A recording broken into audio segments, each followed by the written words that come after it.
Adams here with aBlogtoWatch. Please subscribe to our videos on YouTube and like this video if you find it useful. This is a review of two Chanel J12s.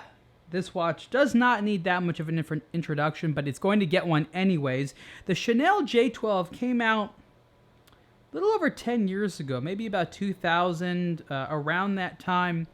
And it was really a hit. Now, at that point, you know, Chanel was making watches, but I wouldn't consider them a serious watchmaker. They had some pieces here and there. But the J12 put them on the map, and it did something else very, very important for watches, and that is put ceramic on the map. Now, Chanel is not the first brand to have produced a ceramic watch. That's Rado. Rado, in the 80s, started producing ceramic watches and you know, was carrying that material for probably 20 years or so, or almost 20 years, until around 2000 when Chanel adopted ceramic for the J12. Now, what is so good about ceramic? We've talked about it a lot, but why did Chanel decide to choose a ceramic as a material? First of all, color. You can do things with ceramic that you can't do with metal. Like, there's a white one and a black one.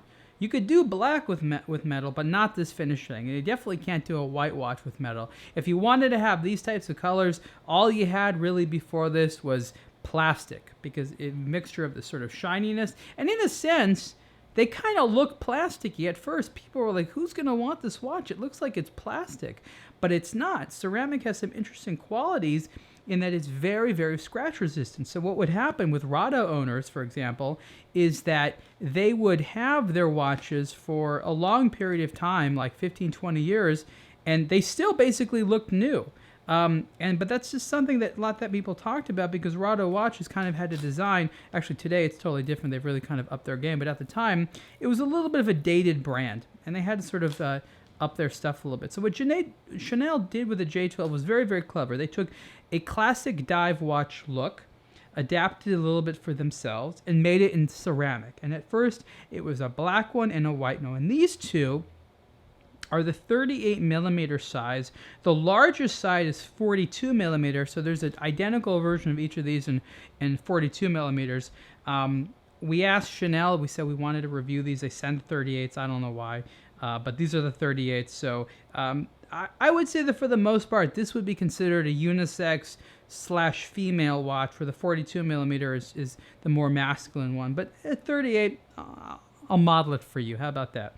But I think it's great. I've always loved these pieces. I fell in love with these a long time ago because it's quite a nice watch. Now, the white version, pretty much people pretty much say is exclusive for women, and there have been men wearing the white. But I'd say that, you know what, this kind of shiny white with this style, you're going to want to be a woman to wear this. And there's nothing wrong with it. This is a fantastic women's watch. And for a long time, this is probably the most popular luxury women's watch, next to maybe like a Rolex or something like that. You saw women with these everywhere. There was mechanical versions, quartz versions, diamonds here, diamonds there. It was just great. And then a couple of years ago, Chanel came out with a chromatic, which uses a different ceramic material, which is kind of a mixture of ceramic and titanium. It's actually lighter and sort of a gray color to it. Anyways, let's get to the watch itself. I'm going to put on the white one here, and you can see kind of the difference, what I mean between totally feminine and masculine. So there we go. There's the white one there. And you know, it's not a size that a man wouldn't wear, but obviously with that white color there, it's very, very feminine. I love the ceramic. The ceramic is really fantastic because, again, in addition to being extremely scratch resistant, it sort of has this beautiful milky polish to it. It's very, very soft. And there are a lot of ceramic watches out there now, but they don't all have the same type of ceramic. They're not all cut and finished the same way. This one has nice, sharp edges and is very, very high quality in that regard. And you also have ceramic there, you know, for the bezel insert. Dial is great, very, very legible, very clean. You have that sort of rotation of those Arabic numerals, and the numerals are applied. You have lume in the hands. You have the date there.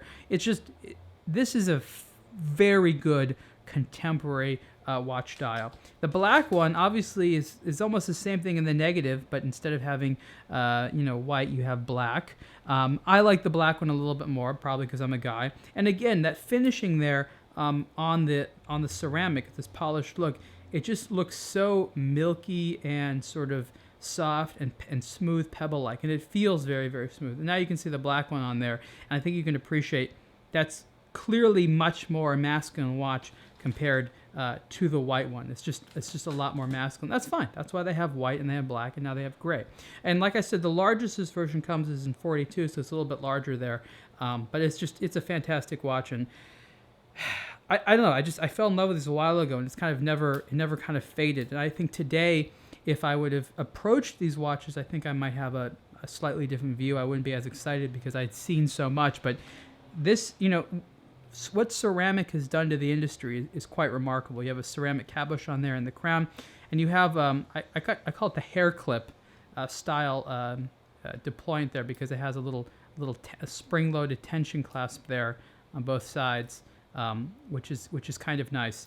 Inside the watch is a Swiss ETA 2892, I believe. So it's pretty much just a basic mechanical automatic movement. There's a couple of chronograph versions of the GMT. I'm going to review a GMT here just a minute, so maybe you'll see both videos together. I don't know, but the GMT is a slightly different design, which I think is cool. So again, this is the Chanel J12 black and white, the 38mm size. It comes in a larger size. It also comes in very smaller sizes.